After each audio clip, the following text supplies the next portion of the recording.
सेवा पूरी करने के बाद विभिन्न लाभों के साथ सेवानिवृत्त होते हैं। इन लाभों को भविष्य के लिए आर्थिक स्थिरता और करियर के अवसर प्रदान करने के लिए डिजाइन किया गया है। सेवानिवृत्ति पर मिलने वाले लाभ। सेवा निधि पैकेज। 4 साल की सेवा के बाद अग्निवीरों को सेवा निधि के रूप में 11.71 लाख रुपए का एकमुश्त भुगतान प्राप्त होता है। यह राशि उनके और सरकार के योगदान से मिलकर बनी होती है और यह पूरी तरह से करमुक्त होती है। कौशल प्रमाण पत्र। सेवा काल के अंत में अग्निवीरों को एक विस्तृत कौशल सेट प्रमाण पत्र दिया जाता है, जिसमें उनके द्वारा प्राप्त किए गए कौशल और योग्यता का उल्लेख होता है।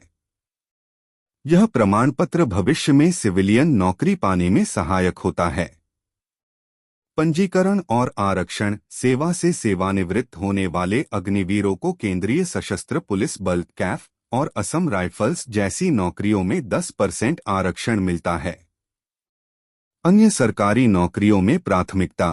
कई राज्य सरकारों ने भी अपने यहां अग्निवीरों के लिए नौकरियों में आरक्षण और प्राथमिकता की घोषणा की है। आगे का अवसर। 25% अग्निवीरों को उनकी सेवा के दौरान उनके प्रदर्शन के आधार पर सशस्त्र बलों के नियमित कैडर में शामिल होने का मौका मिल सकता है।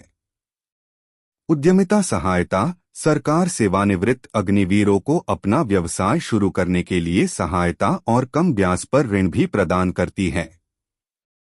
मृत्यु होने पर लाभ। बीमा कवर। अग्निवीरों को 48 लाख रुपए का गैरंशदायी जीवन बीमा कवर मिलता है। अनुग्रह राशि। यदि कोई अग्निवीर ड्यूटी के दौरान शहीद होता है तो उसके परिवार को 44 लाख रुपए की अनुग्रह राशि मिलती है। मृत्यु मुआवजा। इसके अतिरिक्त शहीद के परिवार को 48 लाख रुपए का बीमा कवर और 8 लाख रुपए armed forces battle casualty fund से भी मिलता है।